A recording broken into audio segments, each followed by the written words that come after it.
All right. So the first one was from Sebastian. And like I said, I think this is a good question to answer based on what I just mentioned. He says, Bradley, can you please remind us again, what's the preferred website structure for a lead gen money website going forward? For example, should we have a homepage and an overall service page and no individual service pages for each service? And should we have an about us and a contact us page at all? Or will the about us and contact us page cause potential cannibalization issues? Thank you. No, contact us and about us won't, because those are standard pages and they have very clearly differentiated titles. So that's the biggest thing, right? That I see, and I just see it, I mean, time and again, it's countless. I can't tell you guys how many times I've seen over the last several months now, cannibalization issues just eating sites alive. And it's very, very common now. In fact, I just finished doing an audit of one of my link building clients' properties who's in our mastermind.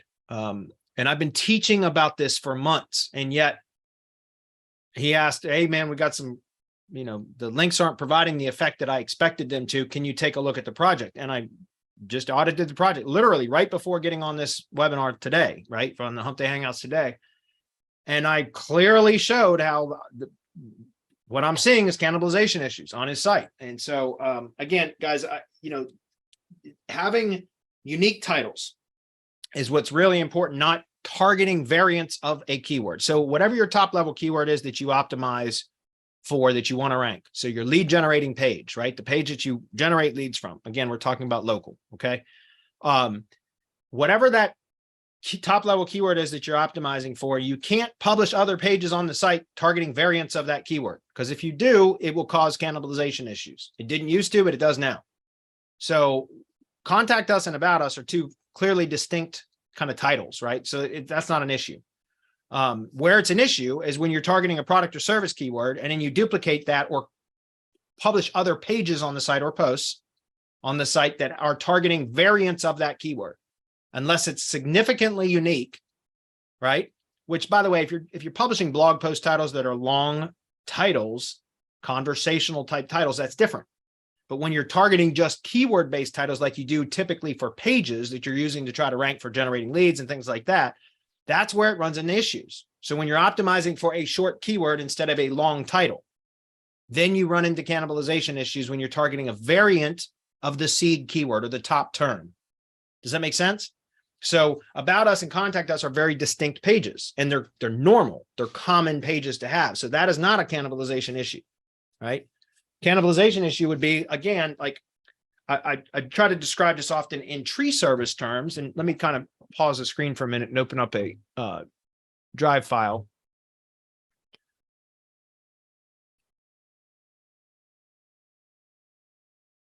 It's a good question, by the way, because this is important, guys. And again, I see it over and over and over again, because for years, the appropriate thing to do, best practice to do, was to target your top level term on the top of silo page, the landing page, the page that you want to direct traffic to generate leads or sales or opt-ins or whatever your conversion goal is, right?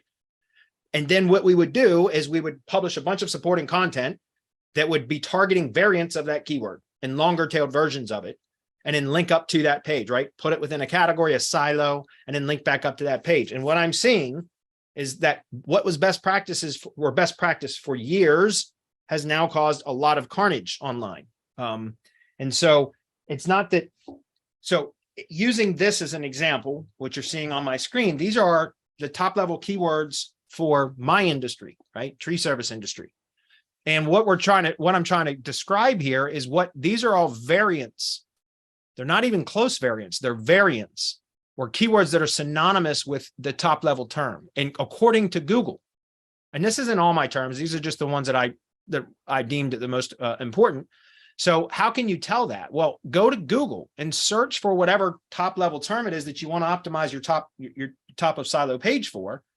And there are tools that will do this. I did this manually because I wanted to see it. Like I literally wanted to see it, but you can go to Google and you can search for your top level term and then just scroll through the results and look at what's bolded in the meta descriptions of the listings, right? The ranked URLs, and keep scrolling and start collecting a list of those terms that Google considers synonymous with your seed term, right? And that's what you don't want to publish multiple pages for, because if you do, then you're going to cannibalize the top level term. Does that make sense? And so in the tree service industry, all of these terms are synonymous with each other. So I used to always do tree service would be optimized for the home page. And then I would have a separate page, a service page for tree trimming, one for tree removal, one for stump grinding, one for land clearing, maybe one for arborist services, arborist consultation, et cetera, something like that. But I would have a different kind of page for each one of those services. I was overcomplicating my site builds. And I just didn't know it. You can't know what you don't know. And at the time I didn't know. I assumed that they should have been siloed because they were distinct services, but they're not. They're synonymous with each other according to Google. They're all one and the same.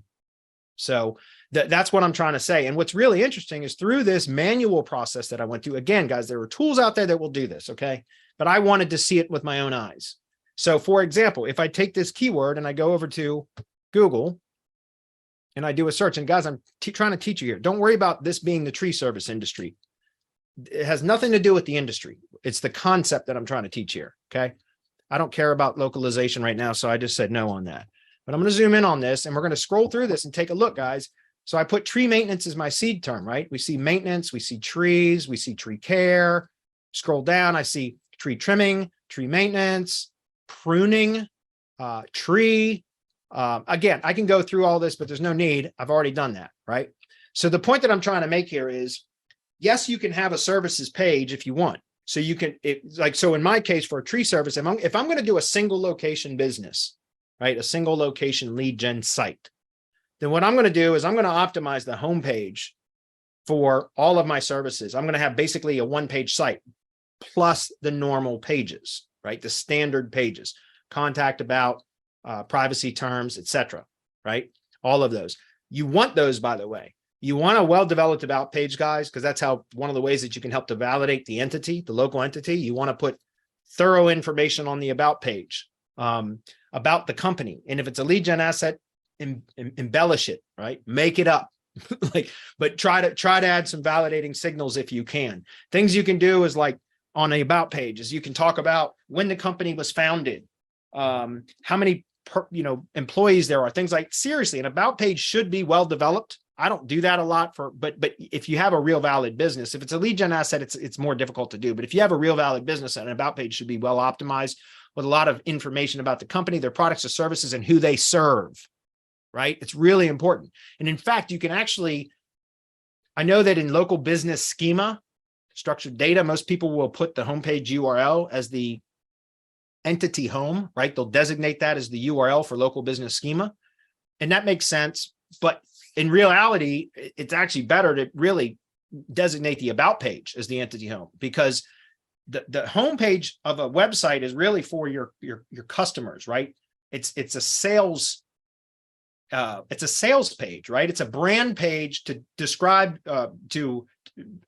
display contact, a way to contact the company, typically, right? A brand page is the homepage. You don't typically talk about what the company does, what the products and services they have, the history, and who they serve. It's not usually worded that way on the homepage. It's more about like supposed to be pretty and create some sort of a conversion. That's usually the goal, right? So the about page is where you can clearly develop a much kind of more thorough description about the company, what products and services they sell, and who they serve, and in the areas, right, and all that. But again, that's kind of down a rabbit hole that we don't need to discuss. The point that I'm trying to make here is with a tree service site, if I'm doing a single location business, I'm going to do everything on the homepage, and I'm going to target the brand name generally, or if I want, I can do a brand page on the homepage, which is just going to be optimized for the brand name, and that's it. No additional keywords, nothing, just optimized so the SEO title is just the brand name. And then I'll have a services page that I would optimize for tree service plus location, then append the brand name to the end of that URL. Always do that. I've been doing that since I started my career. Like, I'm not kidding, for fucking almost 15 years. I've been always appended the brand name at the end of the URL. I don't know why, but I've always done that. And now I know why we do that, because it creates an association between the top level products or services that we're offering and the brand. It's an association, right? So it's a way to associate those keywords with the brand. All right.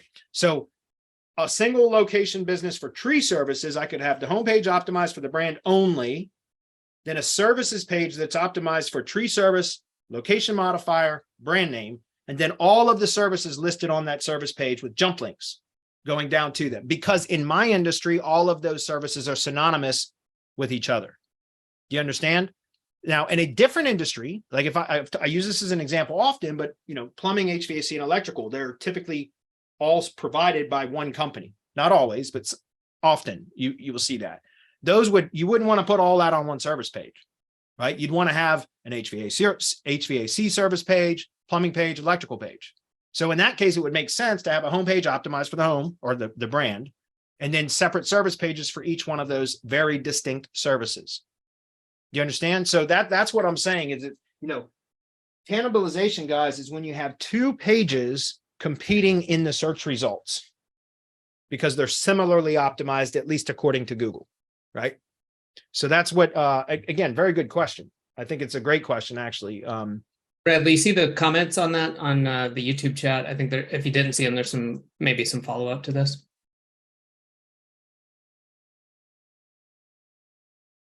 Problem with cannibalization is what? Poorly crafted keyword groups? The one I think after, well, that, and then after that, yeah, and Anselmo on below. Anselmo says, so Bradley, are you saying that we should start creating long form pages with all the relevant keywords? So tree trimming, removing, pruning, only one page. Yeah, that's exactly what I'm saying. Okay.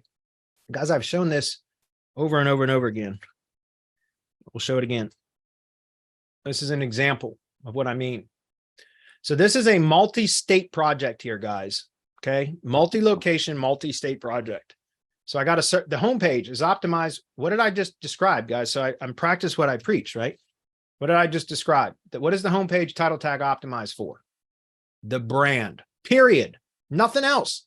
Doesn't need anything else. The homepage should be really the brand name, unless you're doing a one-page site, in which case then you would optimize for what you're trying to rank for, which I do have several one-page. I say one page, but they have contact about privacy, all that. Okay. What I mean is just like one main page on the site, but this is optimized for the brand to brand only, right? And we go to services. Now look, am I trying to rank the services page? Look at the title tag, guys. Do you think I'm trying to rank that? Of course not, right? This is a services page. What am I trying to rank though? I'm trying to rank location pages, right? So if I go to Westchester, now look at the title tag. That's more what we're used to seeing, right?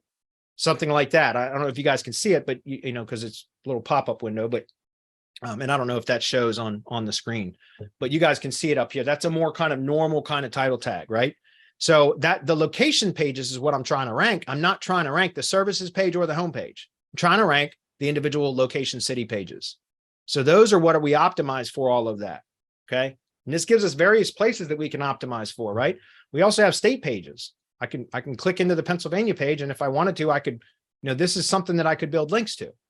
I could build links to the tree. Look at the URL structure, right? I could build links to tree service page. I could build links to the Pennsylvania page. I could build links to the more specific city pages or city. These are actually posts. Does that make sense?